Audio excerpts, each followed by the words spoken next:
Pramilla. Thank you so much, and thank you. Thank you, Bonnie. Thank you, Michael. Thank you, everybody who organized this event. Thank you, everybody who came on this rainy day, rainy Saturday.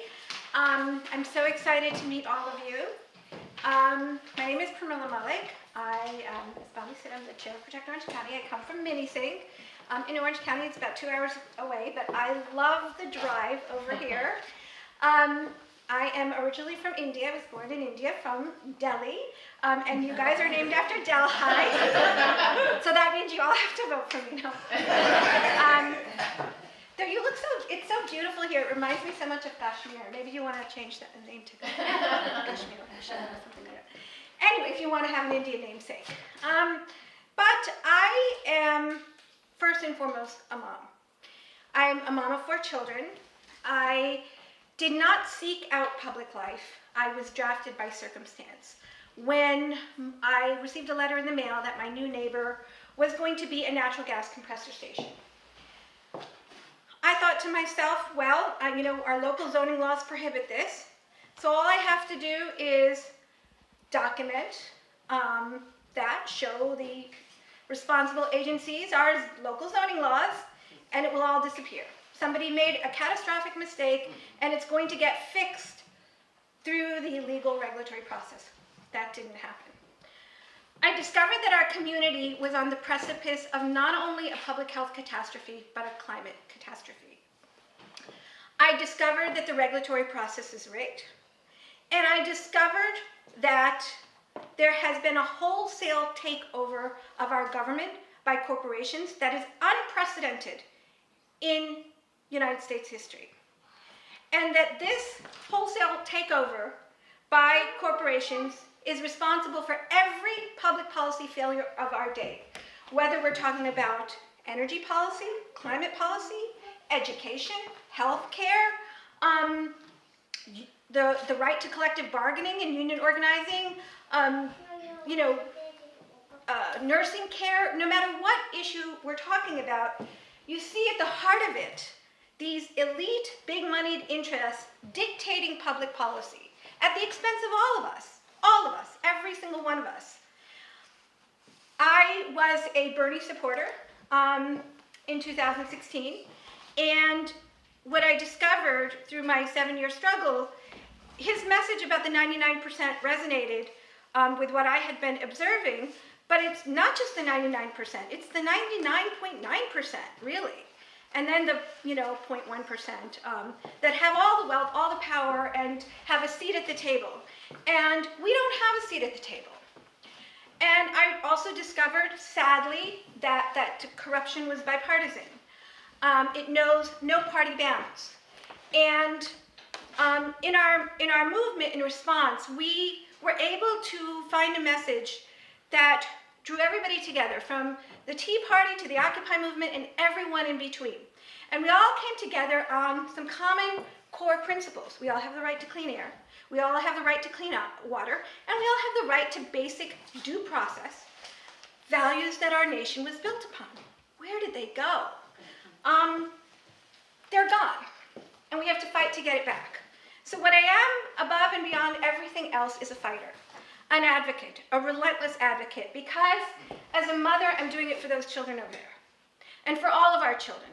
Because in my work in climate science, I speak to scientists all the time, and they tell us we don't have another 2 years. We don't have another year. What we should have done decades ago. My dad was a physicist, and he talked about the need for renewable energy in the 70s and the fact that we were on a path of diminishing returns. And I do believe that the choices that we've been making in the last several decades is a path of diminishing returns.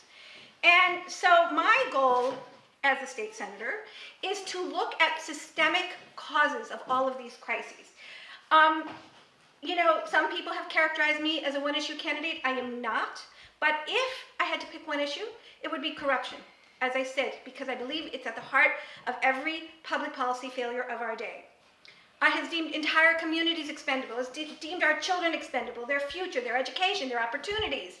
It's why everybody's working harder and harder for less and less. It's why we have the worst voter suppression laws in the country right now in New York State. And so my goal is to remedy that systemically, look at the systemic causes of all of these failures. Ethics reform is a cornerstone of my platform. Now, I did talk about bipartisan corruption, but I am a lifelong Democrat. I'm a second generation Democrat because my parents were also Democrats, and I will not surrender the Democratic Party that was built on the backs of labor and the civil rights movement. I won't do that. I believe in the values of the Democratic Party, and I believe that the vast majority of the members believe in the values of the Democratic Party. We've just been taken over by corporatists, and we just have to exercise it out. That's all. I'm going to end it here, and we'll take questions after Joyce. Thank you. Hi guys. So many of you are already my friends. I've known you. You've helped me. You are continuing to help me. For those of you who don't know me, I will tell you a couple of things. Number one, I am a pathetic politician. I'm not rich. I hate asking for money. I can't remember names. Sometimes I can't remember names so bad I feel like I could hide my own Easter eggs. So I'm walking in with a deficit because I'm just not that way. I'm pretty authentic. What you see is what you get. I have no problem speaking out on things, and I do quite a bit. But I always start my talks by saying, I'm not a politician, but I will promise two things, and I love this. My promise is, I will comfort the afflicted, and I definitely will afflict the comfortable.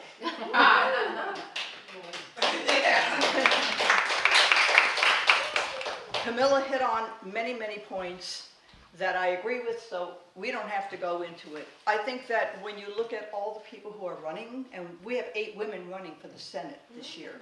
How's that, huh? All right. It's, yeah, whoop, whoop, as opposed to whoop, whoop. We're not going there. No.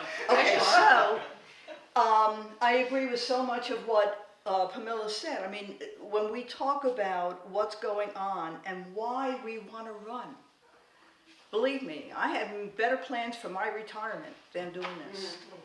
But at the same time, 2016, as Pramilla said, changed the world.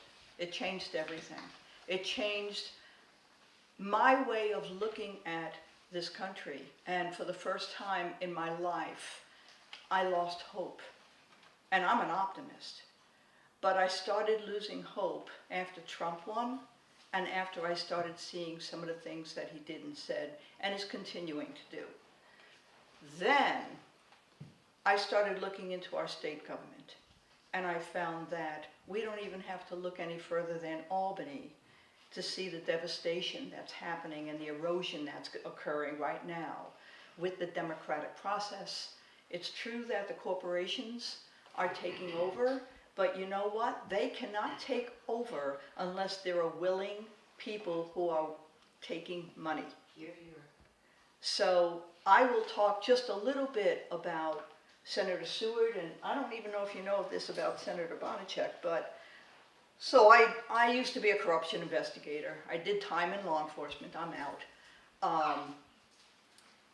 And I locked up judges and police officers and district attorneys and other people within the criminal justice system of New York City based on the whole Serpico testimony. If everybody remembers Serpico, you remember that moment. I was the first female hired to do that investigation. I was still in college, which would really give you an idea of how crazy it was at that time. But it gave me that overindulgence in justice. I just feel very strongly about it. So after being asked a few times if I would run, somebody said to me, well, because I kept saying no, somebody finally said, well, why don't you just check out Senator Seward's record and then tell us no. I checked out his record, and within 10 minutes, I called him up and said, I'm in. So let me tell you just a couple of things, because I think what Pramilla's doing is she's looking at corruption in a global way. I'm looking at it in a very pragmatic way. Where does our money go? how are the choices made? What decisions are being made in Albany that are directly affecting our lives right now? So for instance, Senator Seward is the head of the Insurance Oversight Committee for New York State, which means it's up to him to make sure that insurance for all of us is being doled out in a fair and equitable way. I'll bet you'll never guess who's paying for his contributions. Come on! Come on, you can do it. Who's paying for his campaign? Yeah, insurance companies. All right, so we got that one. Then I found that's about $350,000 that he gets every year. Then I started looking even further and I saw, wow, there's over $100,000 given to him every year by New York City real estate agents or real estate developers. And I'm like, what's up with that? So I started digging, and it turns out that there was a law back in 1971. Now, I was in New York City at that time, and the city was going bankrupt. It was a very hard time. And so what the state decided to do to help the city out is they established Article 421, which is a law that allows the city to provide state to provide incredible tax breaks for any real estate developer who comes back to the New York City area and starts developing buildings. Now, I don't know the last time you've been to New York City. I was there a couple of weeks ago, and you can't see the sky anymore because there's so many buildings being built. What's really interesting is that Senator Seward gets $100,000 from all of these real estate developers so that he keeps open that tax loophole for the real estate developers. So we are a very generous bunch up here, upstate New York, because we are paying so that real estate developers in New York City don't have to the point of $1.4 billion a year. It's a big ouch. Imagine what we could do with $1.4 billion. Think broadband. Think infrastructure. How many of you have to have new shocks on your cars? I know mine is just about shot. Right? Infrastructure. Think about education. Think about all the different ways that we can build our communities. We can revitalize. Think about solar. Think about some of the alternative energy sources that we could start investing in. Think about the colleges and what we could do with investing colleges and high schools and grammar schools and businesses together. The coalitions we could build. Think about that $1.4 billion that we're not getting. And that's one little loophole. Come on in. We're having a party. So that is, I won't go too much into more detail because I'm just giving an intro. Come on in. Thanks. Hi.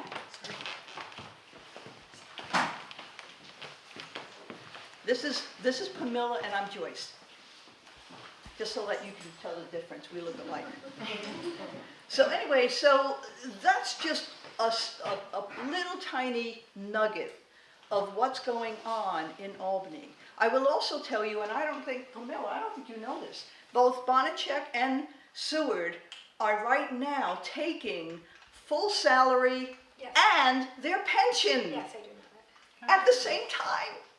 How many of us can do that? Wow. How do you do that? You become a legislator. You make your own laws. Yeah. There are laws called Lulus. Have you heard Lulus? Yes. In lieu of salary. So here's another little nugget. So the state, Senate, and Assembly, they wanted raises. They did not get them. Cuomo wouldn't give it to them. So what they established were called Lulus, in lieu of salary. So anybody who is a head of a committee, right, within Albany, gets anywhere from $9,000 to $46,000 extra on their pay for heading that salary, for heading that committee. Now here's the kicker. You're gonna love this one. So, all of this is happening. The Ethics Committee never met in 8 years. The New York State Ethics Committee never met for 8 long years. And yet, the head of that Ethics Committee got their money They got their Lulu. So these are some of the things that drove me to want to run. I handled cases far more difficult than this. Let me tell you something. These are easy cases. I handled the French Connection theft, where a lot of cops stole 400 pounds of heroin and cocaine out of a property clerk's office during the 70s. It's been written about a zillion times. So I know how to work with corruption, and I know that you cannot do the things that we want to do. We can't do, you can be screaming your life out for that one vote for the Health Care Act. If you keep the same people in office, you will get the same outcomes. So what we have to do is not just bring one person into the new fold. We have to bring a bunch of us in there, because you can't change a culture alone. You need to change it with collaborative people. And I think that that's where I'd like to see this election go. So I'm not just running for me. It's not about me. It's about changing the culture of our government so that we can become that beacon that Washington should be looking at. So maybe we could serve as that example. How, what else are you going to do to pass legislation that's going to do something about this corruption? Pramilla, maybe you could take that first. I mean, I went to the Percoco trial every day because nobody in the media was reporting on it. And still to this day, the most critical, shocking, alarming facts that were disclosed still have not seen daylight in the public. And there are many, many things we need to fix. The LLC loophole is just one of them. As Joyce mentioned, people who have business before the state should not be allowed to donate. Certainly, even within the current framework, they should not be allowed to donate to people who have any direct or indirect control, oversight whatsoever, or any decision-making power whatsoever over that matter or over that industry. Not at all, zero. Again, this was a learning process for me when I discovered that Senator Bonasek was taking money from the same company and changing state environmental policy to benefit that company, CPV, at the same time that his son worked for that company. That's what made me run in 2016. When I discovered that, I said, oh my gosh, who's running against him? They said, nobody. I said, why not? They said he has $700,000 and everyone's afraid. I asked like 5 people I knew to run. Nobody wanted to do it. I said, finally, I'll do it. Because we have to hold these people accountable through the democratic process, but hopefully get rid of them. And, we came very close in 2016. But we need ethics reform. We need to close the LLC loophole. We need to, stop allowing companies that have business before the state to donate to those people. We need comprehensive campaign finance reform. I'm not taking any corporate donations. I took the Demand Democracy Pledge. And honestly, if you don't want politicians that are owned by big money and owned by corporations, stop electing people just by how much money they've raised.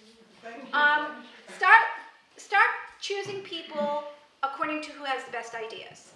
And then, take it from there based on what choices you have. We create this inevitability when we start looking at these metrics that were created by a rigged system, right? It's a rigged system. And all of these companies, all these big money companies, by the way, they operate out of the same playbook. And it's a playbook that I have sadly had to wrestle with for many, many years. And so I know how they operate. But we need ethics reform. One of the other things that the CPV, the Percoco trial showed was there's a new method of bribing elected officials, and apparently this is rampant across the country now, is to give no-show or low-show jobs to their spouses. So these are other loopholes now that we need to, every single loophole, whether it's, taking a pension when you're on a committee that's never met, taking double salary, all of these loopholes have all got to go. And the system, they don't want to give up all of these privileges and these control mechanisms. So it's going to be a fight, and we need people who are ready, willing, and able to fight it out.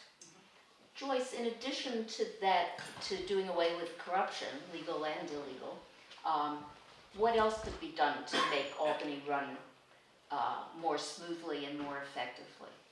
Well, you've got to change the election laws, the voting rights.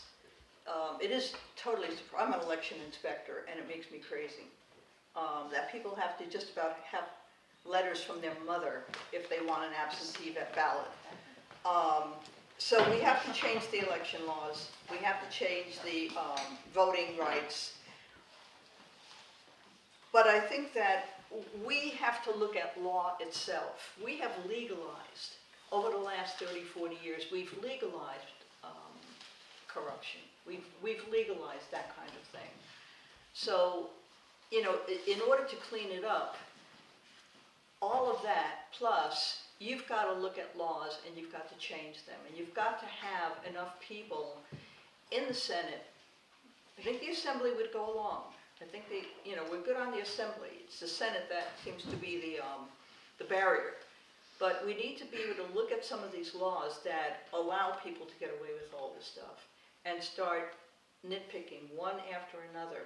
But again, if there's a junior senator in there, that's not going to work. You've got to have enough people in there so that they can create a coalition. And I think that once we do, we're going to have I think we're going to have some Democrats that are going to hate our guts because they're probably playing some of the same games.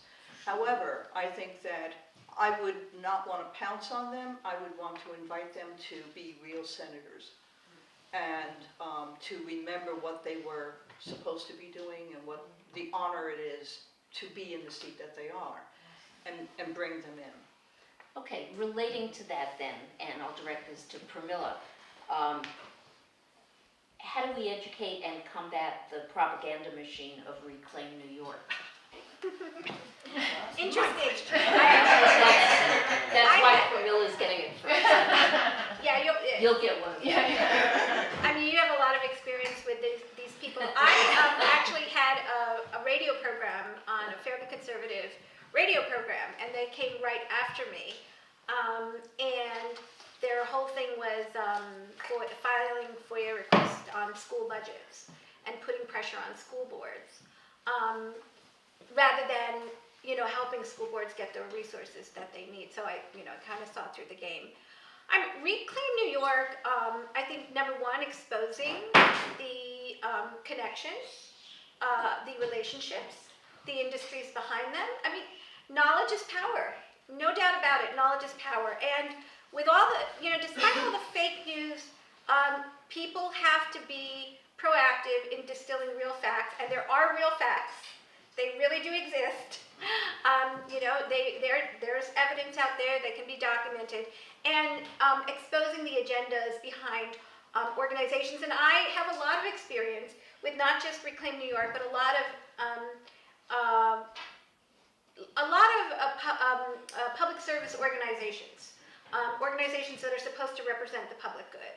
And it's not just government. I mean, we kind of are all aware of the role of big money and over our government and corruption. We haven't quite understood the role of money over many other institutions and organizations that are supposed to represent the public good, like the media, like the New York Times. I mean, the New York Times got a whole bench to themselves at the Percoco trial because the judge said, you are, the fifth pillar of our democracy, and therefore you get a whole bench, New York Times, and they never once covered some of the most critical aspects of this corruption scandal. They never covered the harm that this criminal activity caused. They never covered the victims. They never covered the power plant at the center of the corruption scandal that was talked about every day in the trial. How do you explain that, right? So again, I think exposing these things really does help. And as Joyce said, leading the way. Because there are a lot of people who want to do the right thing in the state legislature, even within these organizations. That we have strength in numbers, but they get intimidated by power and by money. If somebody's there to lead the way and show them, no, there is a way out, and you have all the public behind you. So let's just tread this path together. I think that is also a way of of dealing with it. But it's definitely, definitely there are challenges. But we can do it together. I can't do it. Joyce can't do it. But we can all do it together. And that's the only way it's going to happen.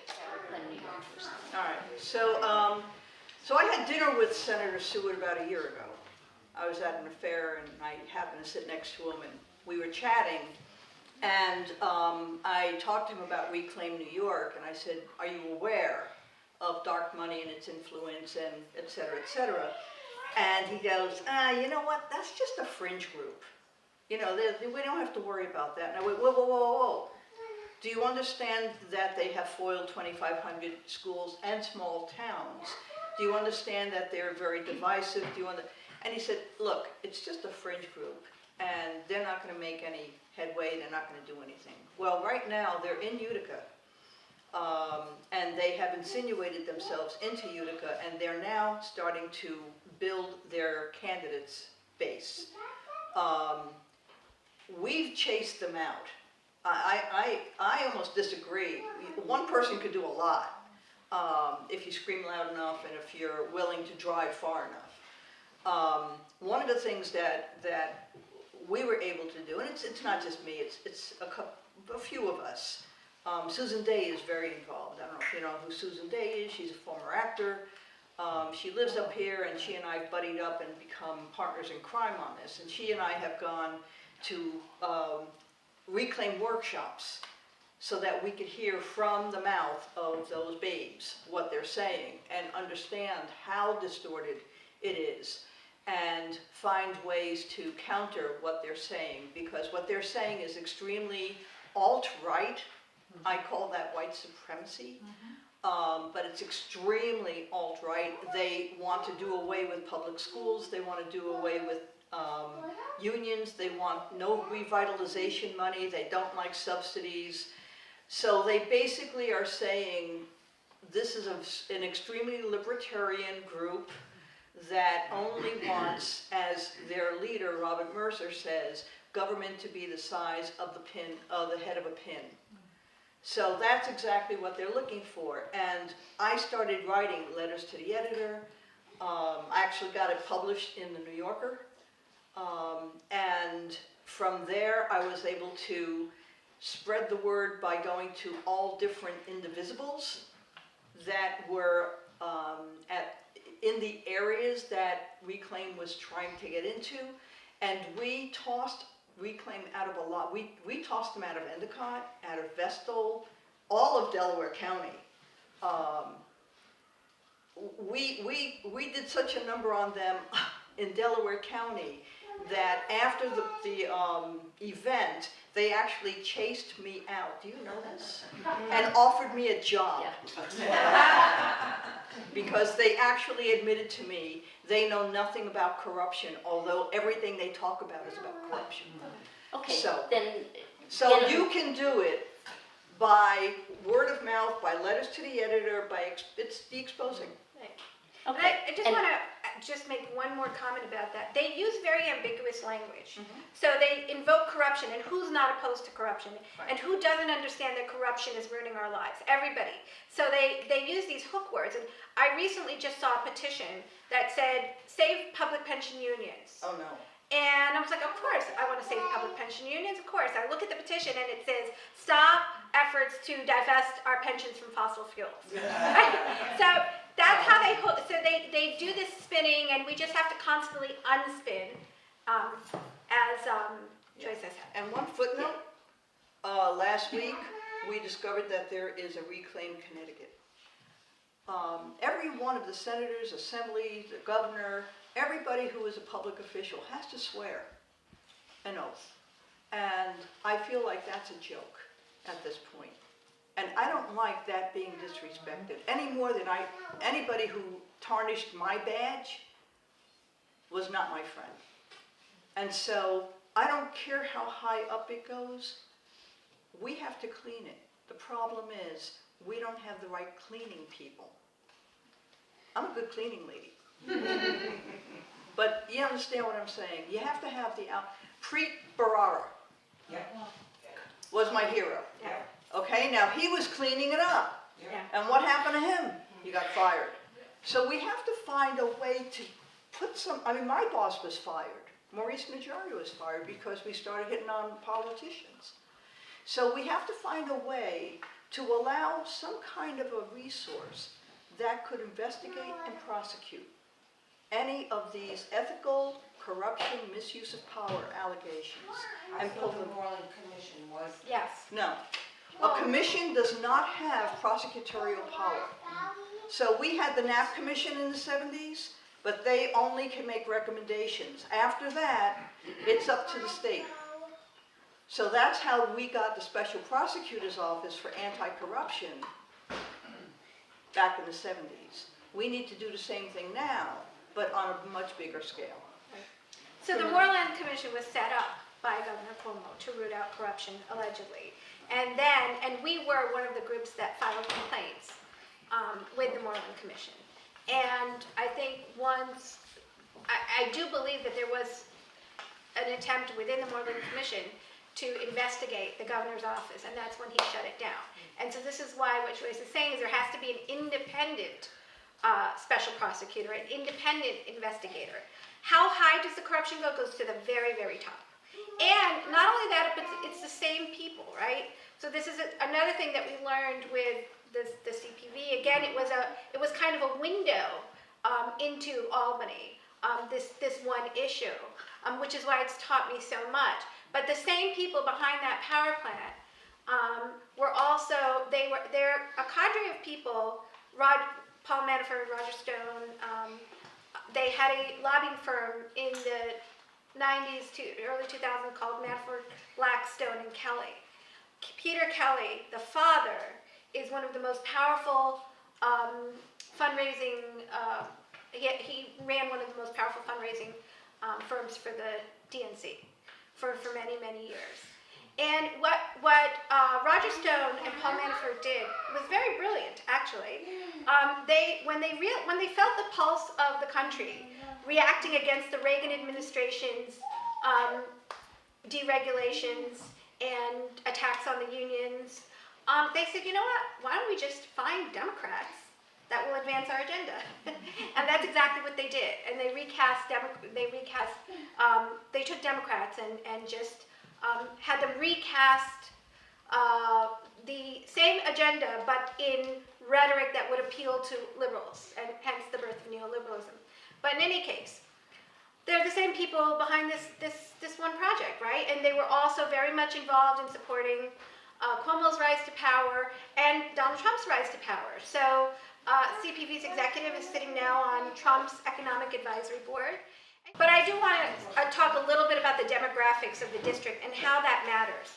We have to remember, very short, we have to remember that we are a purple district. We are not a blue district. And this blue wave is not guaranteed to us.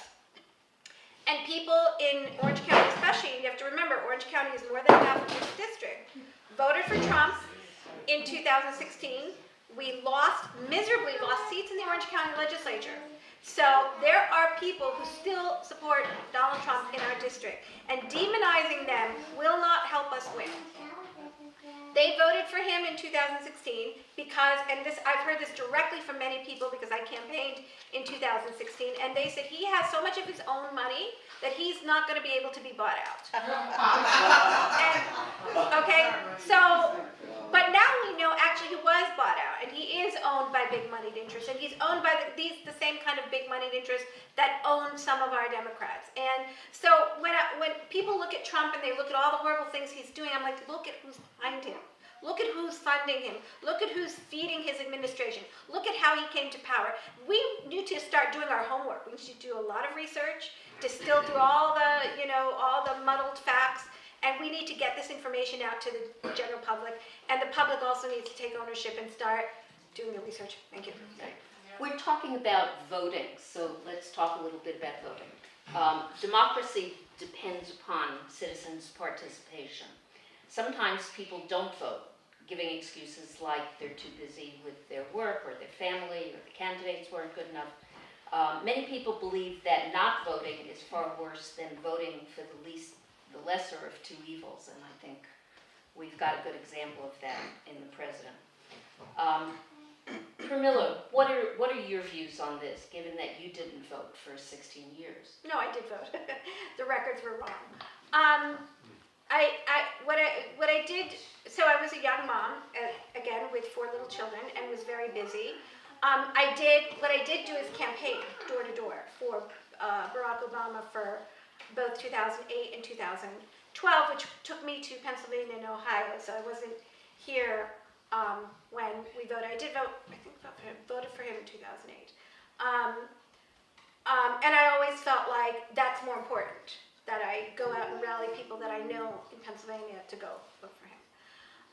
But that said, I meet a lot of people, and I understand how they feel. There is a sense that both parties are corrupt. There is a sense that my vote won't matter. There is a sense that nothing's ever going to change anyway. There's it's interesting. I studied anthropology, and there's always there's a whole body of literature about how people from non-Western countries are fatalistic, but I see a lot of people who are fatalistic here now in 2017 and 18. I think people don't have a sense of their own power, and we have to help people have a sense of their own power, and again, educate people, but we also have to make it easier to vote. There should be things like early voting. You shouldn't have to, as Joyce says, get a notarized statement from your mom to vote. There are lots of people who there are lots of elderly people who don't have the kind of IDs that are now being mandated across the country. That's unconscionable. We have to make it easier for people to vote. It has to be an absolute legal right. Now they're purging people who haven't voted for 2 years. That's not fair. And what if you're traveling for 2 years? We have to make it easier for people to get absentee voting. I think there's a lot we can do with technology to both facilitate greater voting, but also make it more secure, too. Like, people should be able to get a receipt for their vote, too. A lot of people don't believe their vote is even counted. So people have to have faith in the process as well. So we have to, work to give people faith in the process. But something as simple as early voting, something as simple as an incentive where you are legally allowed to get the day off from work if you go and vote. Like, if you, have proof that you go and vote, that's your, day off from work. That would incentivize a lot of people to go and vote. There are countries that make it a legal mandate to go and vote, and I don't think as a country we're quite there yet. But we can give incentives, certainly, to get people to go and vote. And so, we definitely need to make it easier. And we cannot scorn people because the government has failed people across the board. And we have to acknowledge people's suffering. And if we don't, we will not win them over. Okay, and then related to that, for Joyce, how would you inspire and convince students, first-time voters, unaffiliated, inactive, independents, Republicans, blah, blah, blah, to vote for you? So, I was in Oneonta yesterday. We just hired a young man to help us coordinate, and this is a guy who's still a student in college. He is the head of Young Democrats for Otsego County. He knows everybody in Oneonta. And he came to us because one of the things that Senator Seward is very into is gay conversion therapy. And a lot of people don't know this, but you can read it in the Daily Star. And this is a gay man who we hired, and when he found that out, that prompted him to become political, against Seward specifically, and that's why he wanted to work for us. So I have a lot of young people working with us. That is amazing, because they have, first of all, technical knowledge, but second of all, they have a whole perspective that I don't have. We talk about simple things like, I can't buy a house. I'm 25, I'm out of college, I've been working 3 years, I've got a decent job, but I can't afford the down payment. So when you have young people coming in, and offering their perspective, it's important. Then I was sitting next to a couple of women who were just yapping away. It turned out he knew them. One was married to a trooper. The other one is a retired trooper, both Republicans. And he introduced me to them, and we started yapping. Next thing I know, they're asking for my card, and they're saying, we have got to get rid of Seward. And I'm like, but you guys are Republican. No, you don't get it. This guy's got to go. We know what he's about. And he's never had a candidate that could challenge him in a viable way. And it looks like you can.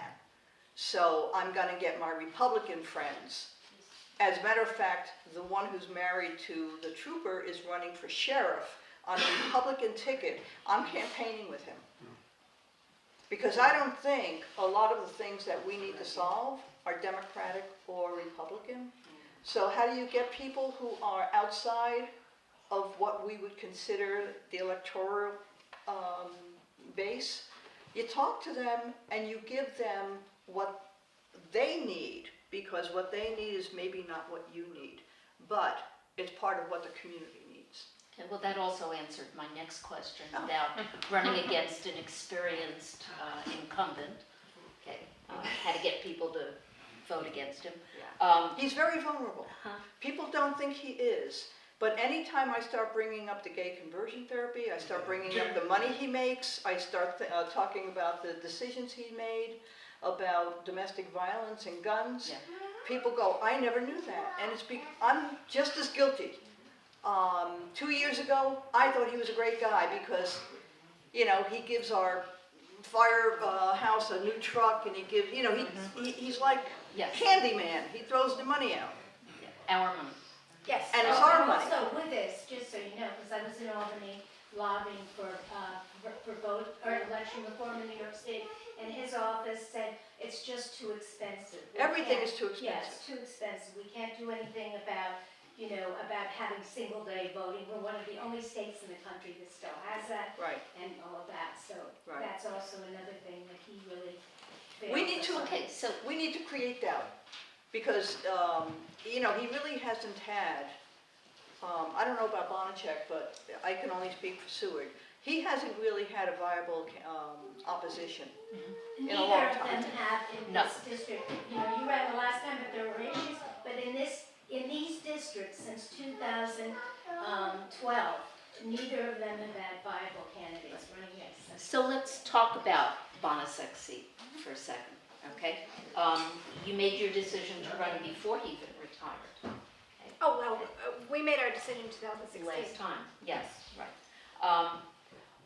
And now you're in a primary with Jen Metzger, okay? Why do you specifically think you can beat her in the primary? I can beat her because I have the record, I have name recognition. Orange County is more than half the district. I have bipartisan support because I've been vocal about bipartisan corruption in Orange County. Again, it's a very purple district, but my work, environmental work, is known throughout the state of New York. People in Delaware are familiar with it. When they were confronted with a pipeline, people in Sullivan County are aware of the work that I've done. Again, it's all about people know that I'm doing this for a cause, not for a career. They know that I'm not afraid of anybody. And again, you know, we're building on the momentum of 2016. We had an incredible turnout in 2016 for a 2.5-week campaign. We came in through a write-in process, largest number of write-ins in New York State's history. We had a lawsuit. We won the lawsuit. We had 2 weeks remaining. We campaigned like crazy for those 2 weeks, but we had one of the lowest cost per votes of any campaign in the country. And, you know, I just have a body of work that is well known, and I think that people know me and trust me. And wherever I go, in Orange County especially, I meet people, Republican, Independent, and unaffiliated, who say, yeah, I'm voting for me. And, you know, that single issue is an issue that compels people to go out and vote. So why do we lose elections? We lose elections because our Democrats stay home, right? But you know, we as a party should be happy that we have an opportunity to have an issue that it will bring large number of voters out, and instead we're trying to you know, minimize that, and that's not going to get us a victory. I really want to turn this district blue, and I know I can do it. Plus, Annie Rabbit is very popular in Orange County. That's my next question. We Yeah. can't forget the fact that she is popular. She's got a lot of weaknesses. Like what? Well, she's got a record, and that record, you know, will be talked about. She's, you know, very pro-gun rights, and she's, I would say, zealous about it. She's a zealot. You know, she's got. Yeah, I'm confident I can defeat her in a debate when we're talking about substantive issues. Even with the corruption, she's got the legacy of her party as well. I mean, we have the legacy of our party as well. We have the baggage of the Democratic Party, but there's one thing everyone can say categorically about me, that I have fought the corruption, bipartisan corruption, on both sides of the political aisle. So nobody will be able to say, oh, but you know, you're a part of that Cuomo party. Nobody will be able to say that to me. Now, that said, does it mean that I can't work with him, smile while I work with him, even though he threw me out of a couple of events? You know, I don't hold grudges. I do not hold grudges. You know, it's about serving the public interest. It's about, let's get together and figure out how do we do our job, how do we fulfill our mission and our mandate. Okay. Yeah. So just to follow up there, Pramilla, if I have it right, the Orange County Democrats opposed your candidacy? They supported your opponent, right? Is that right? I'm confused. Why do you think that happened? Good question.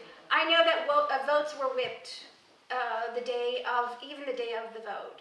There were phone calls coming from people very well connected with the establishment, calling people and whipping their votes in opposition to me. I mean, again, go to anywhere in Orange County, stand in a market, hold my picture, and ask people if they know who I am, and you'll see. People do know who I am. They know the work I've done. They know what I stand for. They know that I have put this community first for 7 years, above my own family, above my own children. And I did it because I understand the big picture. And I did it because I have, in many ways, always been an advocate. I mean, I left my high school graduation when I was 16, 17 years old to go to an anti-nuclear protest. You know, I've always felt that public issues, the greater good, is always more important in the long term for all of us collectively. And so people know that about me, and people were very upset in Orange County, and they saw what happened. You know, Cuomo runs his party like a kingdom. There's no doubt about it, and that's not fair. That's not democratic. We're the Democratic Party. We should stand for the democratic process, and sadly we did not, but hopefully we will in the future. Again, it's a process of exercising, you know, and we just keep moving forward together. And again, I don't hold grudges. Okay, getting back to Annie Rabbit for a second, Yeah. though. What other policies of hers do you think you can beat her on? Well, I'm trying to save a lot for my debate with her. So,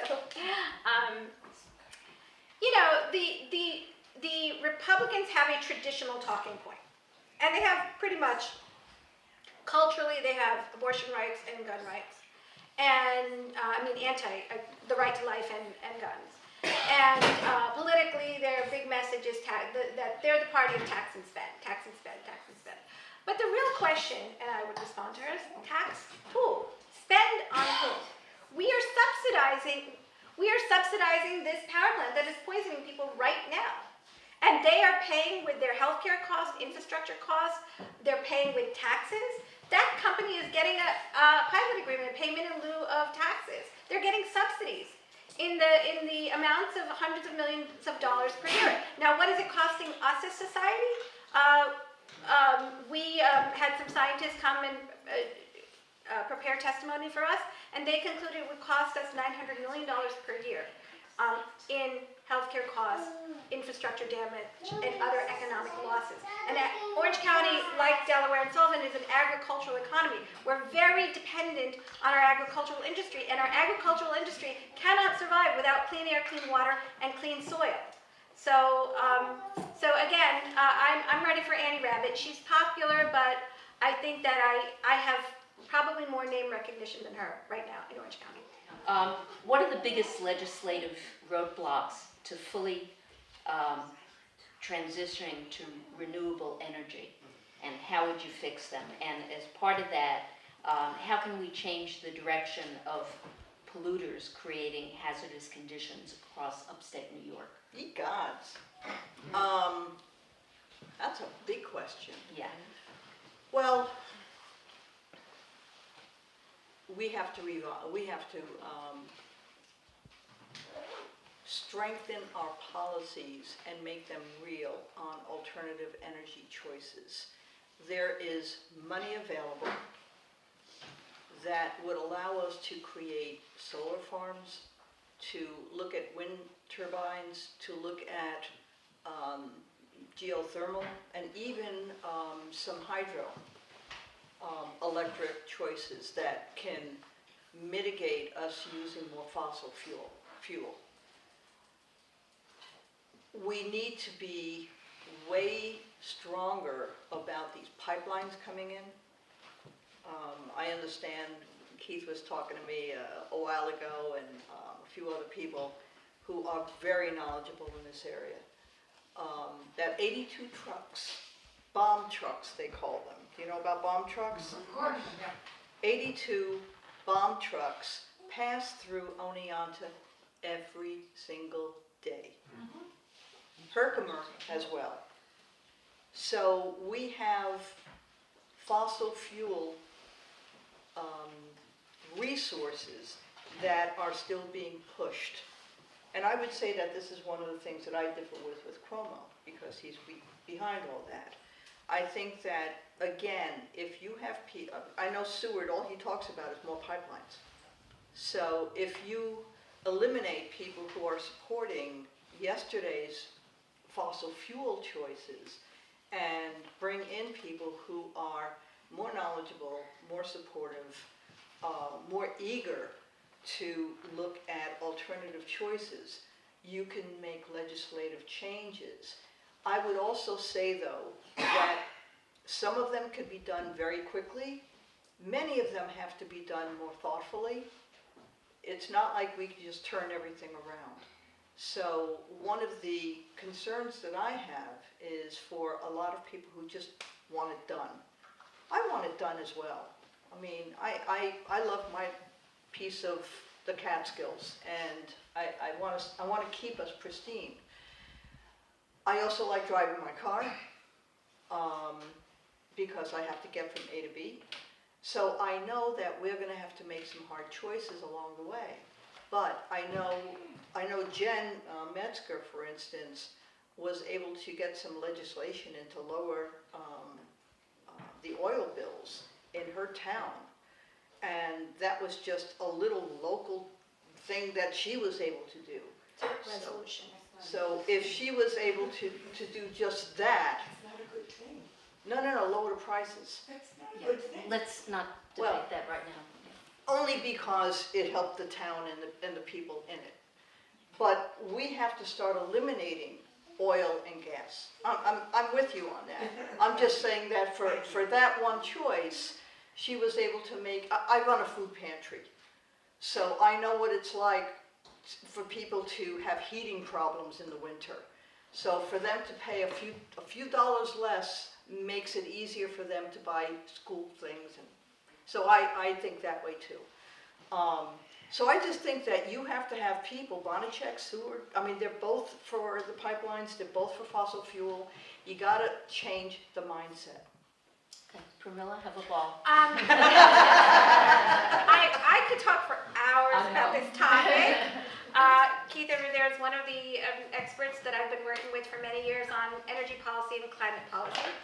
regarding Cuomo, I just wanted to say that under his administration, we have gone from the 5th largest consumer of frack gas to the 4th largest consumer of frack gas, and we are on target and poised to be the largest consumer of frack gas in the country. We have seen an unprecedented expansion of frack gas at the same time that the governor banned fracking, redefined what hydraulic fracturing was. He greatly expanded the network, including plugging the 2nd largest consumer of power in the world, New York City, into a frack gas power plant, which is devastating communities all the way from Pennsylvania, all the way to the to that power plant. I'm sorry, but there's blood on the hands of that policy. You know, when we started fighting this project, well, when I got that letter in the mail in 2011, and we went to the anti-fracking leadership, they were so focused on the process of fracking that they didn't look at the big picture. And we have to start with every public policy quagmire or question. We have to start looking at the bigger picture first, and then zoom in. And the bigger picture is this: that you have an entire enterprise from extraction to consumption. Consumption drives demand. It's economics 101. Why aren't we looking at the consumption at the same time that we're looking at extraction, instead of and if we don't do that, we're chasing our tail. And people didn't want to hear it in 2011. They were like, oh, no, we're only focused on fracking. I mean, what's the end result? Pipelines everywhere. Entire communities deemed expendable. Poor little children getting poisoned. We cannot afford to be short-sighted. We need to look at the big picture first. With climate policy and renewable energy, I would say 2 things. Number one, there's a lot of rhetoric, false rhetoric, about climate policy. And this is what I've been doing for 7 years, climate policy. Climate policy is your state and government's energy policy. It's not climate policy. People want you to look over here at climate policy, and they don't want you to look at energy policy. The climate policy is the energy policy. That's number one. Number two, I would say let's get all of these special interest groups out of the discussion, all of the industry, special interest groups, and let's just have frontline communities, independent experts who do not take money from industry or special interest groups or big donors, and stakeholders. And then let's have a serious, scientifically informed conversation about how do we change course, because we're going at 100 miles per hour in the wrong direction right now, and we are headed off a cliff. That's not at all hyperbolic if you look at what's happening around you. Regarding the New York City watershed, how would you work with Delaware County to minimize the discontinuity of their land purchases, breaking up farms, making it hard to develop? Joyce? Oh, I just talked about this with a friend of mine. And we have a lot of people who are very against New York City for this. And then we have New York City who has no inkling of what's going on. I think that New York City needs an education, and I think we need to school them. So part of it is an education process so that New Yorkers, and I think New Yorkers would understand and start becoming much more, they would engage in much more advocacy for clean water and for better distribution of these watershed areas. So that's one broad scale, like you're talking. Get the stakeholders, get everybody involved. But the other thing is, I think that we don't negotiate enough. We don't negotiate hard enough for our rights as people who are taking care of their water. I live in New Kingston, and I'm in the suburbs of Margaretville. So I'm right in the middle of the watershed. And I know that our taxes keep going up because the city keeps buying more and more land, and they get a tax break on it. I'm sorry, that's not cool. It's just not the way it should be. Yeah, I was gonna say, excuse the numbers for the filtration avoidance determination. Exactly. Oh, we're avoiding this, but. Right. But I think New York is very savvy at keeping that quiet. I think that they don't want their citizens to know the efforts that we make up here to keep the water pristine and to keep our communities serving that water, because we really do. Yeah. And I think they do it so that we don't wake them up. But I would love for New Yorkers to know more about this and to hold some public hearings and maybe introduce the whole filtration issue again. Now, I know that it was just negotiated, the contract was just negotiated again, so we have, what, 10 years now that we have to live with this? Something like that? But I think that there are ways that we have to communicate. We could spend these years educating people and letting them understand the connection and the relationship between New York City and upstate. I just want to say one more thing, because I hear this, Reclaim does this beautifully, as does Seward. What I hear is conflict being manifested between New York and upstate.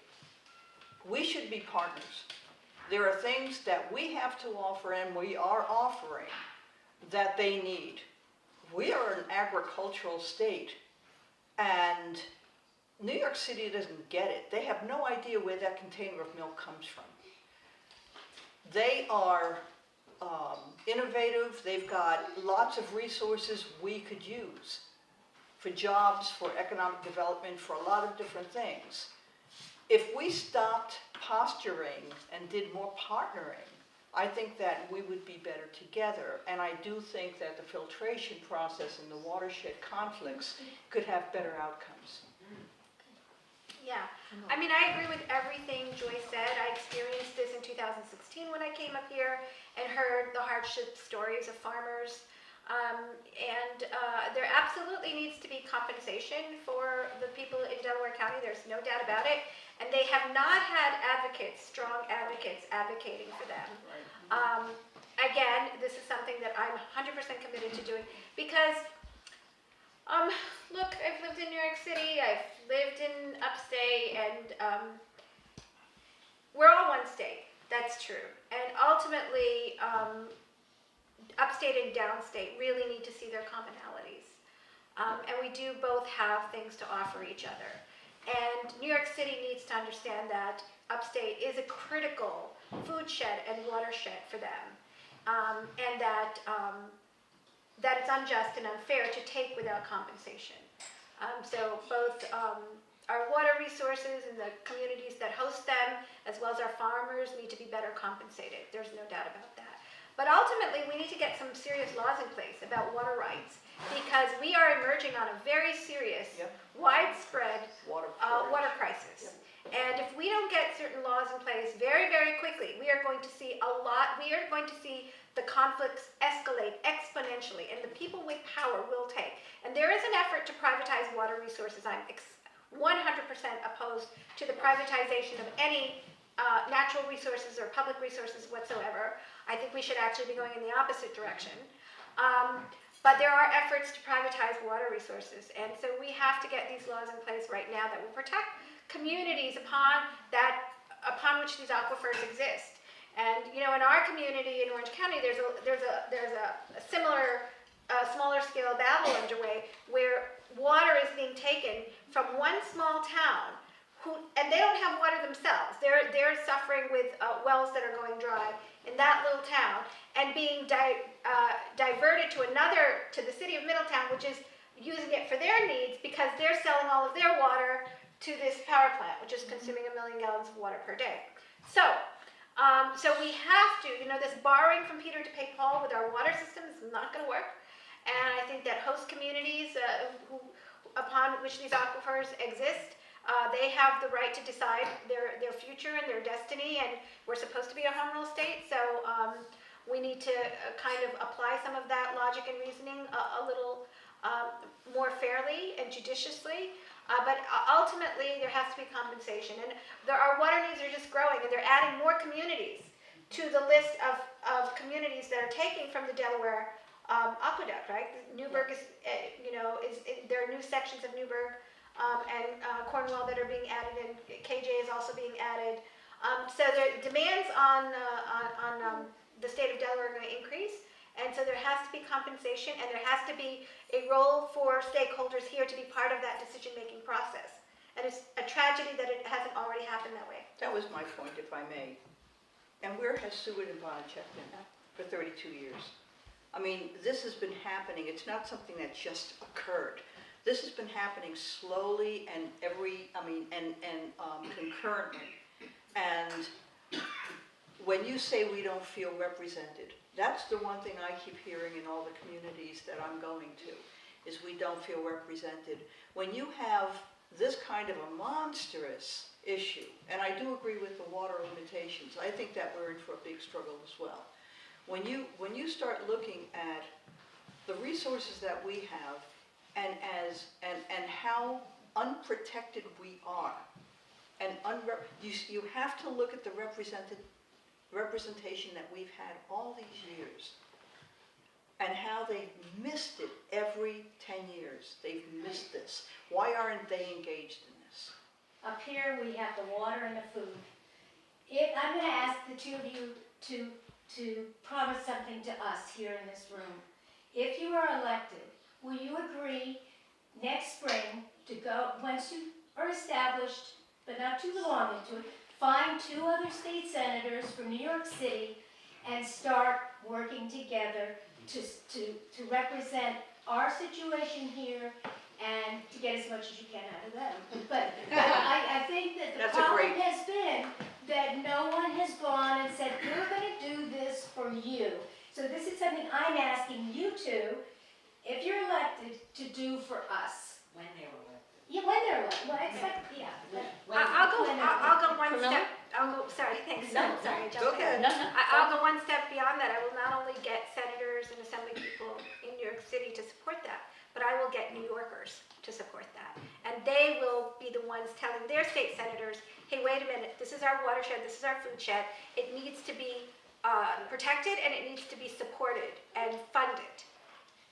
That's exactly where I'm going, and that's what the education piece was that I was talking about. I think it's a great idea to build a coalition, not just a couple of senators, but to build a coalition on the partnership.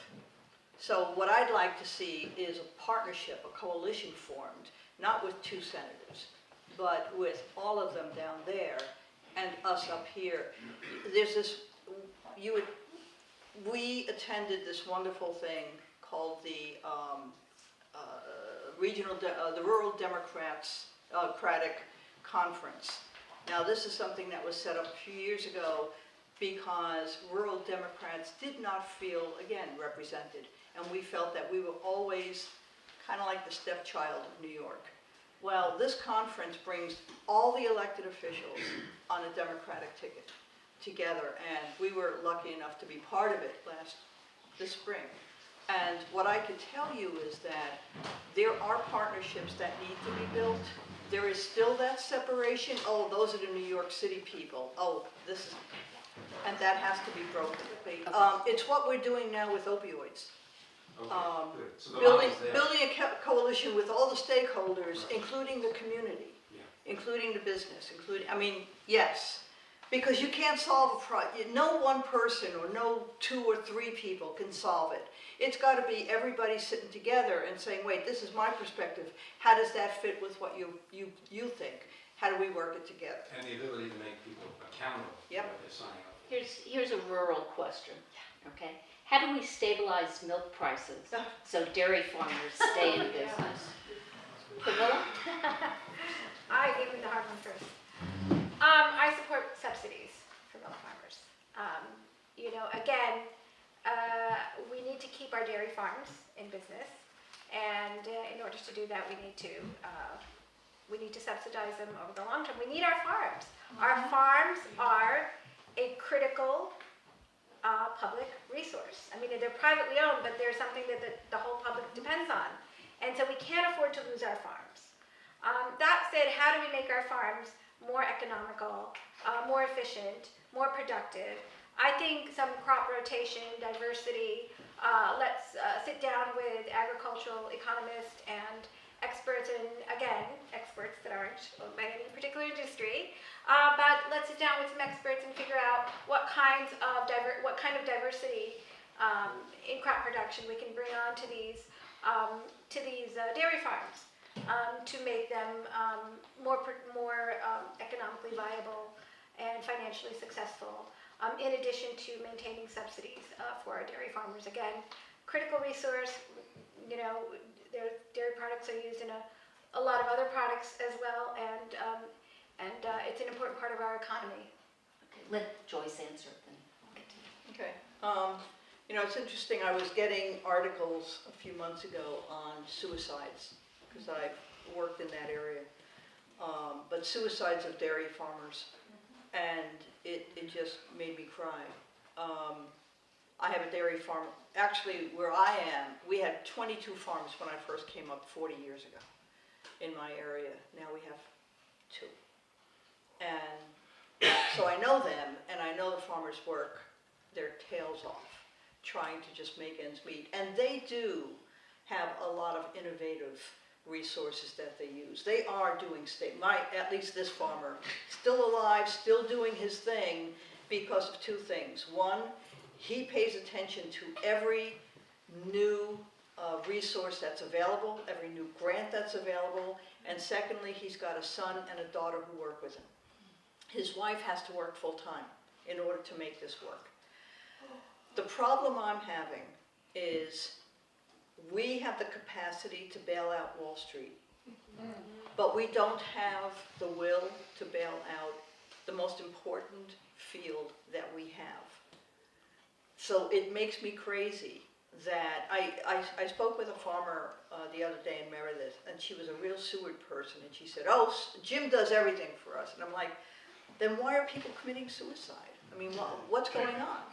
He doesn't do anything about the subsidies. He doesn't do anything about the price of milk. I would be yelling and screaming at the feds. One of the other problems is, from what I understand, there are co-ops. And my understanding is that the co-ops have become so political that they are not serving the best interests of the farmers as much as they're serving, again, the best interests of corporations. So we've got to take the once again, you know, it's so funny how all the roads lead to, let's take the politics out of this. And let's just let the farmers do what they do well and protect them so that they can. So in terms of specifically subsidizing, stabilizing the milk prices, that would be done through the subsidies to both of you. Both of those, and also there has to be something done to favor the family farm over the mega farm. I know Walmart now is building a huge dairy mega farm, and that's going to wipe out the rest of we've lost 6,000 farms. So that's going to wipe us out. So we have to find legislation that will allow us to favor family farms so that they can keep going. Okay. And Melissa? In Delaware County, the number of people who are actually employed in agriculture is about 4.1%. The number of people who are employed in hospitality, that would be restaurants, travel and tourism, is like 7.1%. And I haven't heard anything yet. I mean, dairy farms are super important. I don't question that one iota. But, okay, as someone who does not work on a dairy farm, who has a small business, can you do something? You talk about large corporations versus small family farms.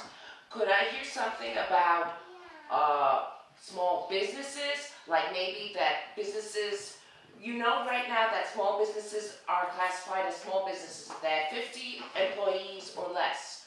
Okay, for Delaware County, that's a ridiculous demarcation, completely ridiculous, because I really doubt, there's a lot of single proprietors, a lot of small businesses that have maybe under 5 employees, and to classify them in the same as small business with 50 employees, this does not make any sense to me. So what I want to know is what you can do at the state level, not just for dairy farmers, but for other small businesses in Delaware County. okay, Specifics, please. so Bonnie hasn't asked the question yet. We haven't gotten to that. Okay. Ask the question. Answer her. There is so much stuff. Oh my God.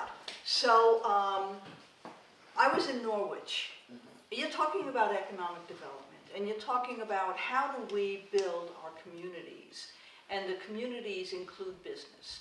The reason I think we pay so much attention about, with farms is that they really have been the backbone of rural America, and I don't want them to disappear. But that's only a backbone. The rest of the body is the community, which includes all the businesses, the schools, the hospitals, everything else. There are so many amazing things going on, things that can go on. So for instance, Hobart. Anybody from Hobart? Here's my Hobarter. Hobart is an amazing town. If you haven't been there, go there. Hobart was this little rinky-dinky little town like all the rest of our little rinky-dinky little towns that are just failing. But Hobart was creative. They had a bookstore, and they said, hey, I wonder if it would work if we made a theme town. They now have 5 bookstores in this little tiny town of how many? 400 people. 400 420 something. And people come from miles, from all over the country, not because of the uniqueness of it, but because their stores, every one of those bookstores has a different focus. They have antiquities, for hundreds of years old books that you can get in Hobart. They were on the Today Show a month ago. A month ago, yeah. Now that's a town that said, we have an idea and we're going to do something about it. Every town has these ideas. They do, I know them. But they don't very often have the right people together. They don't often have the resources or the imagination, or they don't have the support from the elected official. So we have to be able to work together as a town, not just as, see, this is what I'm sad about. A lot of businesses feel very alone, and they're not. Maybe you feel it because maybe you're not being supported. Maybe something's going on and you don't have that camaraderie. But imagine having a whole town full of businesses saying to each other, how do we get business in here? What creative things can we do? So legislators, people like Seward, like Bonachek, have to help with that. They have to inspire us, and they have to front up the revitalization money, the subsidies. Now, we have the MARC project in Margaretville and Arkville. Does everybody know? It's a nonprofit economic engine. And basically, it's a few people who know how to write grants. And they write grants to pay for storefronts, to give businesses seed money so that they can start, to help a block fix up and paint up their place so that it looks more attractive. We have that. Why doesn't everybody else? That would help you, it would help everybody else. And then you could get together and go, wow, why don't we try this out? Maybe it'll fail, but heck, at least you're working together and you're trying to do something, and the town knows it. And you know that you're being backed up. And there's going to be another plan even if that one fails. So it's a long-winded way of saying, how do we support that? But you can't do it alone. Every business, and I ran a business for 35 years up here. I know what it's like. And I've hired dozens of people from the area.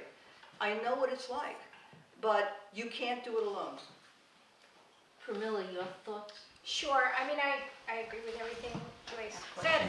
So I'm also a former small business owner, and I totally understand the challenges and opportunities of running a small business. And I have many ideas because I have traveled through, in 2016, so many depressed parts of this district. For example, there's this little town called Parksville.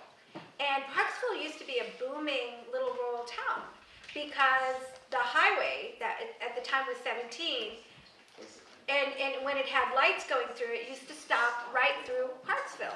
And there was a diner, and there was some antique shops, and there was a bookstore, and it was a pretty, charming little town to stop in.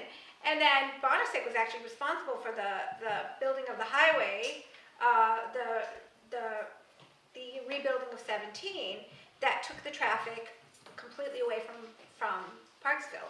And then nobody stopped in Parksville anymore, and it's completely, it's like a ghost town now. sad. It's very sad, and I actually call it Bonasicville now. But there's so many things as a small business owner that we can do. Now, one of the reasons I started a small business was because I was a mom with a kid, and I said, I don't want to be in a job where I have to be away from my kid. I want a job where I can take my child with me. And that's when I said, well, the only way to do that is to start our own business, and my husband and I started our own business. So I think women, especially, are really, starting a small business is something very suited towards women, and the challenges of being a mom and being a homemaker in today's world. And so I'd like to see small business centers developed around the district, dedicated really to helping women own business, so that you could take that idea that you have, or that skill set that you have, whether it's making candles or soaps or knitting or whatever, quilting, whatever it is, and help them develop that into a viable small business. Not only that it then attracts tourism to that town, but maybe uses technology to expand access to a global marketplace, because we do live in a global marketplace, and we want our rural communities to be able to access that global marketplace.